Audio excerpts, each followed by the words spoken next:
Hello students, my name is Chandrapreet Singh. Today we will discuss on the topic of plus 2 accountancy fundamentals of partnership.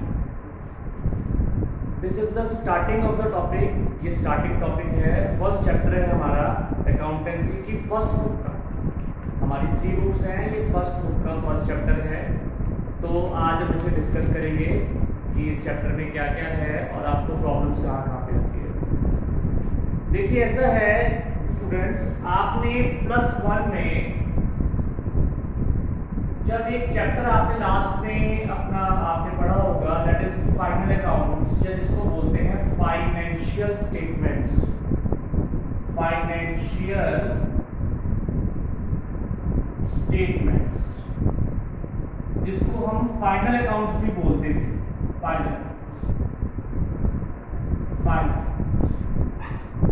Final accounts में जो आप accounts prepare करते थे उसका नाम था trading account, profit and loss account, and the last is balance sheet.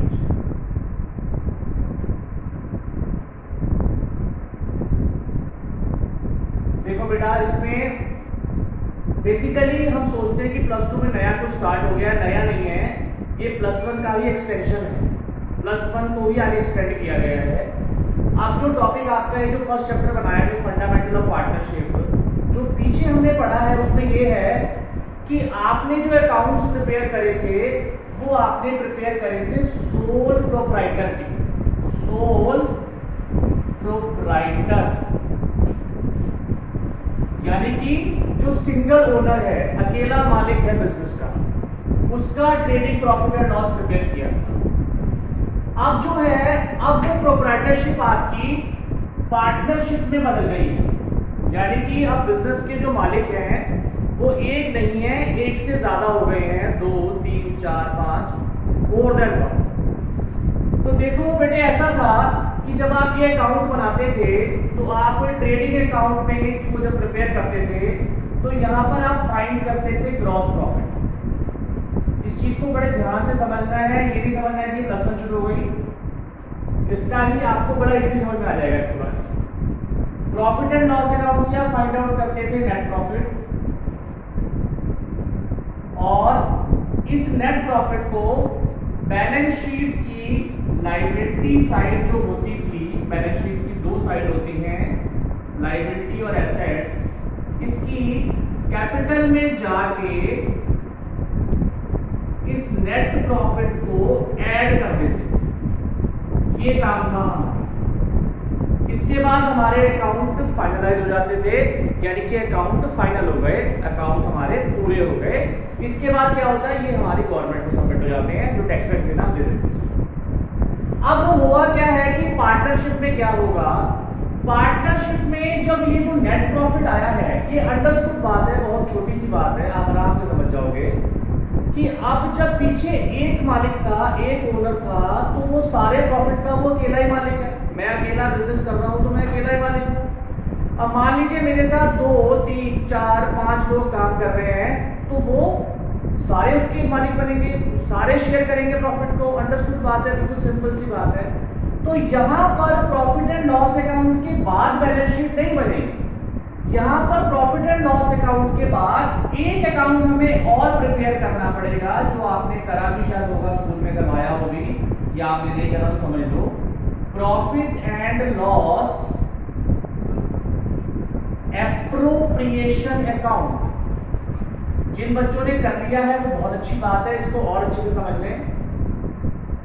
Profit and loss appropriation account. Appropriation सीधी सी बात है, इसका मतलब ये है, ये अकाउंट इसलिए बनाया जाता है कि जब हमने प्रॉफिट एंड लॉस अकाउंट बना लिया, उसके बाद जो हमारा नेट प्रॉफिट आ गया, वो नेट प्रॉफिट किसी एक को हम नहीं दे सकते, वो हमें पार्टनर्स में बांटना पड़ता है.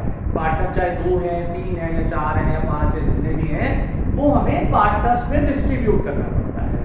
और वो डिस्ट्रीब्यूट करने के बाद फिर जब बैलेंस शीट बनती है तो उस बैलेंस शीट में पिछली जो आपने लास्ट ईयर पढ़ा है वहां पर सिर्फ एक ही कैपिटल थी, बस एक ही ओनर था, एक ही कैपिटल थी। अब जो पार्टनरशिप में हम पढ़ेंगे उसकी बैलेंस शीट में एक कैपिटल नहीं होगी, वहां पर कैपिटल दो या दो से ज्यादा होगी, A is capital, B is capital, C is capital, क्योंकि यहाँ पर जो ओनर्स हैं वो बढ़ गए हैं पहले से। पहले एक मालिक था, अब एक से ज्यादा मालिक है, सीधी सी बात, ठीक है।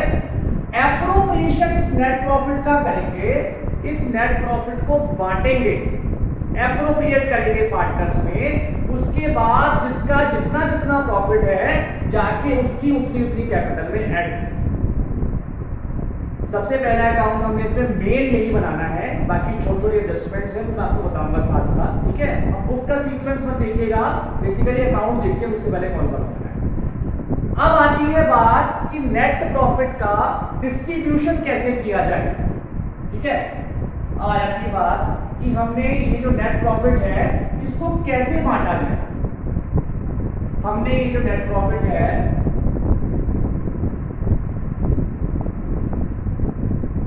ये हमने पार्टनर्स में कैसे कैसे देना है। देखो हम लोग सब ये छोटी सी बात जानते हैं बिल्कुल आराम से कि जो भी हम काम करते हैं उसके बदले हमें पैसा मिलता है। मान लीजिए मैं एक टीचर हूँ, अगर मैं एक एकेडमी में पढ़ाऊंगा तो मुझे सैलरी मिलती है, अगर मैं एक स्कूल में पढ़ाऊंगा तो मुझे सैलरी मिलती है, मैं किसी के अकाउंट्स बना दूंगा तो मुझे पैसे मिल जाएंगे उसके। इसी तरीके से हर एफर्ट के बदले कोई ना कोई रिवॉर्ड मिलता है, हर एक एफर्ट का कोई ना कोई रिवॉर्ड होता है, कुछ ना कुछ उसके बदले मिलता है। अब ये नेट प्रॉफिट को डिस्ट्रीब्यूट करना भी एक अपने आप में बहुत बड़ा काम है। क्यों बड़ा काम है? देखिए अब ये सारे पार्टनर्स हैं, आपने पढ़ा है बुक्स में पार्टनरशिप के बारे में, आपने +1 में पढ़ा है types of partner, sleeping partner, active partner, ऐसे आपने कुछ पढ़े हैं पार्टनर्स। तो कुछ पार्टनर ऐसे होते हैं जो वर्किंग होते हैं और कुछ पार्टनर ऐसे होते हैं जो नॉन वर्किंग होते हैं। वर्किंग पार्टनर का मतलब ये कि जो रोज बिजनेस में आते हैं, रोज जाते हैं। जैसे छोटी सी बात है, मान लीजिए एक फैक्ट्री है, उसमें मैं रोज सुबह जाके बैठता हूँ, मैं वहाँ पार्टनर हूँ, मैं रोज वहां जाके सुबह बैठता हूँ और शाम को वहां से उठ के आता हूँ। और ऐसे मेरे साथ जो मेरे साथ वाला बंदा है, जो मेरा एक और पार्टनर है, वो फैक्ट्री कभी आता है मन मर्जी से, कभी नहीं आता, उसकी इच्छा है, उसके ऊपर कोई फाउंडेशन नहीं है। ऐसे मान लो कोई एक और पार्टनर है, उसका भी वो कभी आता है। ऐसी चीजें बहुत सारी काउंट होती हैं। तो अंडरस्टूड बात है, जब कोई आदमी काम ज्यादा कर रहा है तो वो पैसे की भी ज्यादा उम्मीद करेगा, वो सोचेगा कि मैं पैसा भी ज्यादा ही कमाऊं जब मैं ज्यादा काम करता हूं। तो अब जैसे मान लीजिए, अब इस नेट प्रॉफिट को कैसे बांटा जाएगा। मान लीजिए कोई पार्टनर है, वो बाहर काम करता है, मार्केट में घूमता है, मार्केटिंग करता है फर्म के लिए, बाकी सारे नहीं करते। तो वो कुछ पूछेगा, भैया मैं भी तो आप जैसा पार्टनर ही हूँ, मुझे कुछ फालतू पैसे दो। इस तरीके से ये छोटे छोटे पॉइंट बहुत सारे आएंगे जिसके ऊपर हमें नेट प्रॉफिट को उसके अकॉर्डिंग डिस्ट्रीब्यूट करना पड़ेगा, किसको ज्यादा मिलेगा, किसको कम मिलेगा। वैसे तो आपको पता है पार्टनरशिप का रूल क्या है, अगर कोई रेशियो गिवन नहीं होता तो पार्टनरशिप इक्वल हो जाती है, इक्वल पार्टनर्स बन जाते हैं सारे। अगर 2 पार्टनर है तो 1/2, 1/2, और नहीं है तो 3 है तो 1/3, 1/3। अब होता क्या है मसला कि P&L एप्रोप्रिएशन में डिस्ट्रीब्यूशन कैसे किया जाए, छोटी सी बात है, ठीक है। अब जैसे मान लीजिए P&L एप्रोप्रिएशन मैं यहाँ पर ड्रॉ कर रहा हूँ आपके सामने, ये ऐसा इसका फॉर्मेट होता है। देखिए ये P&L एप्रोप्रिएशन है, बिल्कुल आपका लेजर ही है कि अकाउंट ही बनता है जैसे आपने फाइनल अकाउंट बनाए थे। इसके अकॉर्डिंग हमें सारे क्वेश्चन सॉल्व करने होंगे। जब आप वो क्वेश्चन सॉल्व करेंगे तो आपके इजीली सॉल्व हो जाएंगे। पर्टिकुलर्स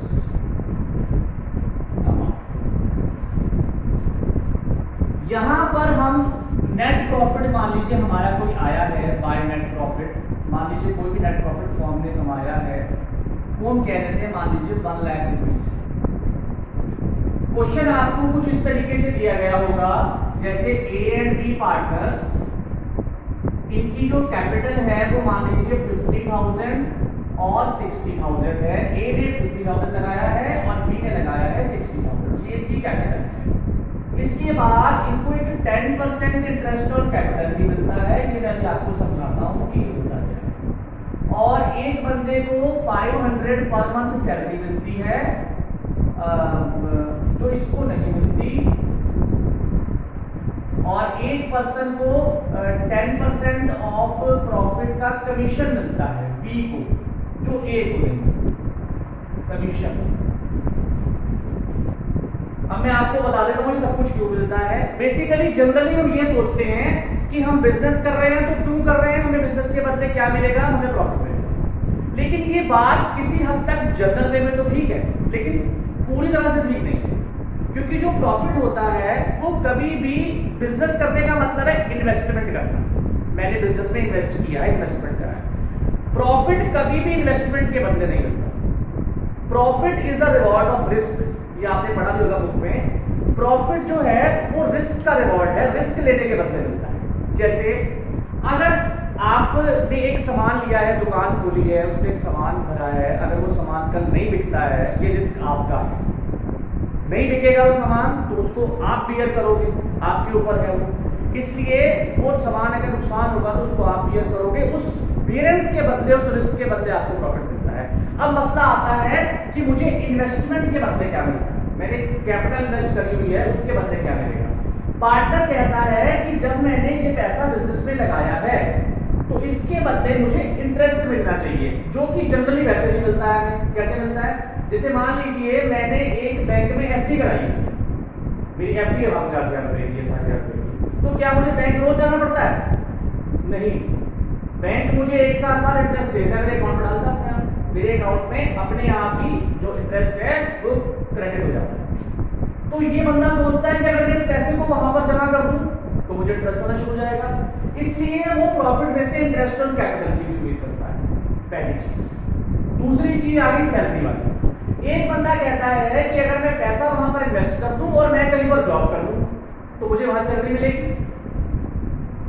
मैं वर्किंग पार्ट में ऐसे एम्प्लॉय काम कर रहा हूं, तो इसलिए उसको सैलरी भी दी जाती है। तीसरी बात, आदमी कहता है कि मैं बैंक में पैसे जमा करता हूं, मैं कहीं जॉब कर लेता हूं, अगर मैं इस बिजनेस को ना भी करूं और मैं मार्केटिंग करता हूं किसी कंपनी के शाम को आता हूं, मैं गुड्स बेचता हूं, आपने देखा भी होगा शाम को लोग मार्केटिंग करते हैं, जो सामान बेचते हैं, उसके बदले मुझे कमीशन मिल जाएगा। ठीक है, तो ये सारे छोटे छोटे पॉइंट पार्टनर अपने दिमाग में रखते हैं, उसके बाद इस प्रॉफिट का डिस्ट्रीब्यूशन होता है। ऐसा नहीं है कि 1 लाख आया, 2 पार्टनर 50 दे रहे, 50 दे रहे, या कुछ और 25 दे रहे, 75 दे रहे, या 80-20, ऐसा कुछ नहीं होता। होता क्या है, ये सारे पॉइंट दिमाग में रखे जाते हैं, उसके बाद डिस्ट्रीब्यूशन किया जाता है। अब देखो डिस्ट्रीब्यूशन कैसे होता है। सबसे पहले हम यहां पर लिखेंगे to interest on capital. Capital पे इंटरेस्ट दिया जाएगा, मान लो 2 पार्टनर ए और बी, 10% इसको 10% इसको, यानी कि 5,000 और 6,000, यहां पर आ गया 11। इसके बाद एक सैलरी दी जाएगी प्रॉफिट में से, वो सिर्फ ए को दी जाएगी, जो कि बी को नहीं दी जाएगी, क्योंकि बी जो होगा ये स्लीपिंग पार्टनर होगा, यहाँ पर बी ने सिर्फ पैसे लगाए हैं, वो रोज काम पे नहीं आता, ए जो है वो रोज काम करता है। तो 500 रुपए इसकी सैलरी है और 12 मंथ की सैलरी है और 6,000। इसके बाद एक कमीशन नाम की चीज है जो सिर्फ बी को मिल रही है, क्योंकि वो ए को नहीं मिल रही, क्योंकि वो सिर्फ बी ही एफर्ट्स करता है मार्केट में, मार्केटिंग करता होगा, कोई और काम करता होगा नॉर्मली, कि जो फॉर्म के लिए कर रहा है वो काम ए नहीं कर रहा। तो वो 10% ऑफ प्रॉफिट है। प्रॉफिट हमारा 1 लाख है, 1 लाख का 10%, 1 लाख का 10% होता है 10,000।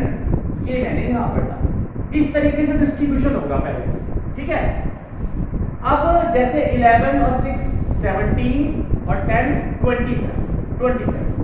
जब हम 1 लाख में से 27,000 तो हमने दे दिया, अब पीछे हमारा कितना रह गया, 73,000, ठीक है ना, ये बचा 73। तो 73,000 जो है बचा हुआ जो प्रॉफिट है, इसको हम इनको बांट दें, ये भी तो इनका ही है, इसको बोलते हैं टू नेट डिविजिबल प्रॉफिट। ये भी ए और बी का ही है भाई, ये कौन सा किसको बांट देंगे, हम भी रखेंगे। अगर तो कोई रेशियो गिवन है आपको, रेशियो जैसे 2:1, 3:2, 5:1, जो भी गिवन है तो वेल एंड गुड, उस रेशियो पे अप्लाई कर दीजिए। अगर आपको रेशियो भी अप्लाई करना नहीं आता है तो आप मुझे बता देना, मैं आपको रेशियो निकालना बताऊंगा, ठीक है। ए और बी अगर कोई रेशो नहीं है तो रेशो होता है 1:1, यानी कि इक्वल रेशो। इक्वल मतलब 1/2 ए का 1/2 बी का। इसको आधा आधा कर देंगे, 73,000 इंटू 1/2 और 73,000 इंटू 1/2। इसका हाफ हाफ कर देंगे, कितना आएगा 36,500, या आप कर लेना अपने आप, यही आएगा आंसर आपका 36,500। ठीक है, ये ए को मिल जाएगा 30,500 और ये बी को मिल जाएगा। टोटल कर देंगे आप यहाँ पर, टोटल आपका ये भी पार्ट है क्वेश्चन का, छोड़ना नहीं है। 1 लाख यहाँ पर हो गया और ये सारा मिला के 1 लाख। ये हमारा P&L एप्रोप्रिएशन कंप्लीट हो, ठीक है। इसमें हमारे एक इंटरेस्ट और ड्राइंग का पॉइंट है, वो आपको बाद में आराम समझा दूंगा। अभी आप P&L एप्रोप्रिएशन में ऐसे ही क्वेश्चन प्रैक्टिस करो, जो स्टार्टिंग क्वेश्चन आपके ऐसे ही होंगे। स्टार्टिंग मतलब जो चैप्टर क्वेश्चन नंबर 1 2 3 नहीं, आगे देखना लिखा होगा डिस्ट्रीब्यूशन ऑफ प्रॉफिट या P&L एप्रोप्रिएशन, ठीक है। इस गरीबान में है क्वेश्चंस ऐसे। अगर क्वेश्चंस में भी कोई प्रॉब्लम आए तो आप मुझे इस नंबर पे मैसेज कर देना, मैं आपको क्वेश्चन भी बता दूंगा कौन सा क्वेश्चन, ठीक है। अभी इतना ही करते हैं आज, फिर मैं नेक्स्ट लेक्चर बनाऊंगा। ओके।